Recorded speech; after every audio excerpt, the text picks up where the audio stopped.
Hi students, இந்த வீடியோல நம்ம என்ன பார்க்குறோம்னா ஃபிட்டருக்கான கிளாஸ் 2 தான் நம்ம பார்க்க போறோம். லாஸ்ட் கிளாஸ்ல நம்ம வந்து லைன்ஸ் அதுக்கப்புறம் ஆர்த்தோகிராஃபிக் ப்ரொஜெக்ஷன்ஸ் இந்த மாதிரி பெர்ஸ்பெக்டிவ்லாம் நம்ம பார்த்துருந்தோம். இன்னைக்கு நம்ம steel rule vernier caliper metrology சைடில் மெஷரிங் இன்ஸ்ட்ருமெண்ட் அண்ட் மெட்ராலஜியோடைய இதுதான் நம்ம பார்க்க போறோம். ஓகே, இதுதான் நம்ம பார்க்க இருக்கிற லெசன்ஸ் இன்னைக்கு topics. First steel rule. Steel ரூல்ல ஒன்றும் கிடையாது, நம்ம யூஸ் பண்ற ஸ்கேல் தான். இதோடைய லீஸ்ட் கவுண்ட் பார்த்தோம்னா 1 mm. அந்த லீஸ்ட் கவுண்ட்ல தனியாக எழுதி வச்சுக்கோங்க, ரொம்ப முக்கியம். ஏன்னா டைரக்டாகவே கொஷின்ஸ் கேட்பாங்க.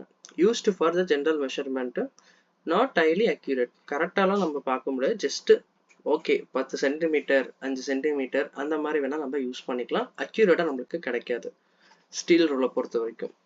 அடுத்து கேப்லரிஸ்னா வெர்னியர் கேலிபர் இந்த மாதிரி இருக்குல்ல, அதுதான் கேப்லரின்னு நம்ம சொல்லுவோம். அவுட் சைட் கேப்லர், அது அவுட் சைட் டயாமீட்டரை செக் பண்றதுக்காக. அதே மாதிரி இன்சைட் கேலிபர் வந்து எதுக்குன்னா இன்சைட் டயாமீட்டர் இது பண்றதுக்காக. ஆர்லைக் கேலிபர் எதுக்குன்னா மார்க்கிங் லைன்ஸ். நான் பின்னாடி டயக்ராம் வச்சிருக்கேன், உங்களுக்கு ஷோ பண்ணும்போது ஈஸியா புரியும். இந்த கேப்லர்ஸ் cannot மெஷர் டைரக்ட்லி. டைரக்டா நம்மளால செக் பண்ண முடியாது, ஸ்டீல் ஸ்கேலோட சேர்த்து தான் நம்ம இதை யூஸ் பண்ண முடியும். ஓகே, இதுதான் வந்து அந்த ஸ்டீல் ரூல். நம்ம பார்ப்போம் ஸ்கேலு. இதுதான் வந்து அந்த கேலிப்பர், இப்படிதான் இருக்கு. இது மார்க்கிங்க்கு நம்ம யூஸ் பண்ணுவோம். அதே மாதிரி இது வந்து அவுட்டர் டயாமீட்டருக்கு நம்ம யூஸ் பண்ணுவோம். அதுக்கப்புறம் வெர்னியர் கேலிபரை பொறுத்த வரைக்கும் கொஸ்டின்ஸ் கேட்டுட்டே இருப்பாங்க. இதுதான் இந்த least formula. Main scale division minus vernier scale division ரெண்டுத்தையும் மைனஸ் பண்ணணும். இதோடைய லீஸ்ட் கவுண்ட் பார்த்தோம்னா 0.22 mm. ஸ்கேலோட ஸ்டீல் ஸ்கேல் பார்த்தது 1 mm. ஓகே, இது எப்படி வந்து நீங்க கொஸ்டின்ஸ் கேட்டாங்கன்னா இந்த மாதிரி நீங்க சால்வ் பண்ணிக்கோங்க.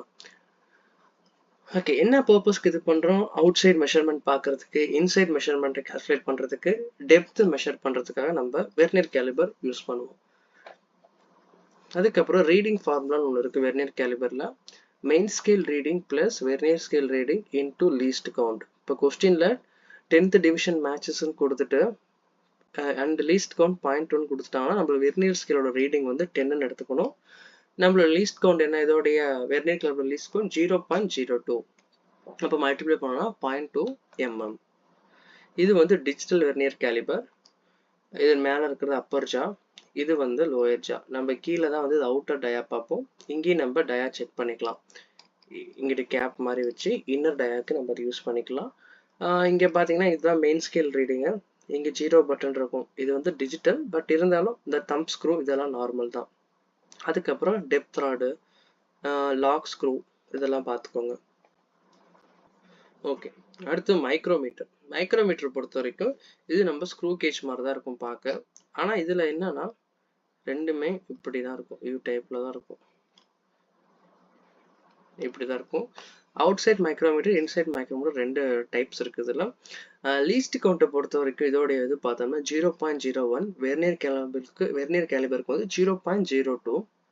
லீஸ்ட் கவுண்ட் நம்ம இதில் எப்படி கண்டுபிடிப்போம்னா pitch by number of division. இதில் இருக்கிற பிட்சும் இதில் இருக்கிற டிவிஷன் வச்சு தான் நம்ம கண்டுபிடிப்போம். இந்த திம்பிள் ரீடிங்னா என்னன்னா இந்த இடத்துல ஒரு திம்பிள் இருக்கும், அதை நம்ம ரீட் பண்ணும்போது இந்த இடத்துல மெஷர்மெண்ட்ஸ்லாம் இருக்கும். நீங்கள் நெட்டில் போட்டு பாருங்க மைக்ரோமீட்டருடைய ரீடிங் எப்படி கால்குலேட் பண்ணுறதுன்னு, உங்களுக்கு அது ஈஸியாக புரியும். இதோட ரீடிங் பார்க்கும்போது sleeve reading plus thimble reading into least count. நம்ம வெர்னியர் ஸ்கேல் பார்க்கும்போது என்ன பார்த்தோம்? MSD plus VSD into LC நம்ம பார்த்தோம். Main scale division or reading plus vernier scale division into least count. இது வந்து வெர்னியர் கேலிபருக்கு, இது வந்து மைக்ரோமீட்டருக்கு. ஓகே, இது வந்து ரொம்ப ஒரு அக்யூரேட்டான மெஷர்மெண்ட்டை நம்ம யூஸ் பண்ணுவோம். அதே மாதிரி டயல் கேஜ் பார்க்கும்போது checking run out, checking alignment, checking flatness. இந்த இதை வந்து நான் இங்கே ஒரு பிளேட் வச்சு நான் ப்ரெஷரில் நான் மேலே அழுத்தி பார்க்கும்போது இந்த இது நவரும். அப்போ எவ்வளோ டிஃப்ளெக்ட் ஆகுதோ அவ்வளோ மெஷர்மெண்ட்ஸ் நம்ம நோட் பண்ணணும். டயல் கேஜ் வந்து ஸ்மால் டிஸ்பிளேஸ்மெண்ட், சின்னதாக இடப்பெயர்ச்சி நடக்கிறத கண்டுபிடிக்கும். ஃபிளாட்னஸ், அலைன்மெண்ட், ரன் அவுட் இதெல்லாம். இதுக்கும் பார்த்தீங்கன்னா 0.01. அதுக்கப்புறம் ஃபில்லர் கேஜ்னு வாங்க, ஃபில்லர் காஜ்னு சொல்லுவாங்க. இது இப்படி தான் இருக்கும். இது வந்து சின்ன சின்ன ஸ்மால் கேப்பை செக் பண்ணுறதுக்கும் வால் கிளியரன்ஸ் மெஷர்மெண்ட்டுக்காக யூஸ் பண்ணுறது தான் இந்த filler gauge. The thickness marked on the each plate. இதில் பார்த்தீங்கன்னா ஒவ்வொரு திக்னஸும் மென்ஷன் பண்ணியிருப்பாங்க. இதுதான் வந்து ஃபில்லர் கேஜோடைய மெயின் பர்பஸ். அதுக்கப்புறம் சர்ஃபேஸ் பிளேட். சர்ஃபேஸ் பிளேட்ஸை பொறுத்த வரைக்கும் இதோடைய main purpose reference the flat surface. Plate வந்து ஃபிளாட்டாக இருக்கா, சர்ஃபேஸ் கரெக்டாக இருக்கா, ஆர்ட்னஸ்லாம் அந்த இன்டென்டர் யூஸ் பண்ணி நம்ம கண்டுபிடிப்போம்ல ஆர்ட்னஸ்க்கு, அதே மாதிரி தான் இங்கேயும் ஒரு இன்டென்டர் இருக்கும். பிளேட் வந்து நேராக இருக்கா இல்லையான்னு செக் பண்ணுவாங்க. Used dial gauge. இந்த இடத்துல டயல் கேஜ் வச்சுட்டு அதோடைய டிஃப்ளெக்ஷனை இங்கே கால்குலேட் பண்ணுவாங்க. எந்தெந்த மெட்டீரியல் நம்ம பார்த்தோம்னா கேஸ்டியன் அண்ட் கிரானைட்டுக்கு இது யூஸ் பண்ணுவாங்க.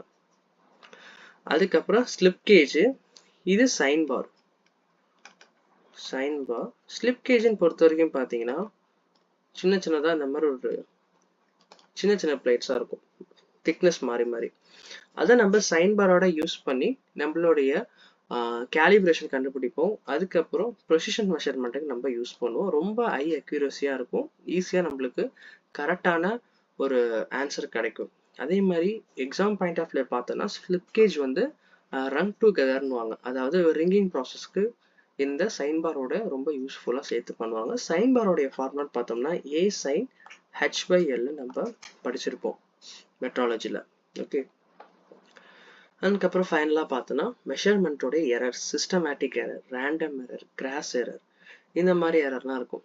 ஓகே, இதோடைய எக்ஸ்பிளனேஷன் வேணுன்னா நான் உங்களுக்கு நெக்ஸ்ட் வீடியோவில் அது கொண்டு வரேன். பேசிக்காக நான் உங்களுக்கு கொண்டு வரது எல்லாமே ஜஸ்ட்டு ஒரு எக்ஸ்ட்ரா இன்ஃபர்மேஷன். இதை நீங்கள் படிச்சுட்டு டெஸ்ட் புக்கில் அதுக்கப்புறம் PYQ தயவுசெய்து ப்ராக்டிஸ் பண்ணுங்கள். நான் கொடுக்குறது இன்ஃபர்மேஷன். இந்த இன்ஃபர்மேஷனை நீங்கள் அப்ளை பண்ணும்போது தான் உங்களுக்கு டெஸ்ட் புக்கில் அப்ளை பண்ணும்போது நாலேஜாக மாறும். அந்த நாலேஜ் தான் உங்களுக்கு எக்ஸாம் சைடில் ரொம்ப யூஸ்ஃபுல்லாக இருக்கும். ஸோ இந்த வீடியோ பார்க்குறது மட்டும் நிப்பாட்டிடாதீங்க.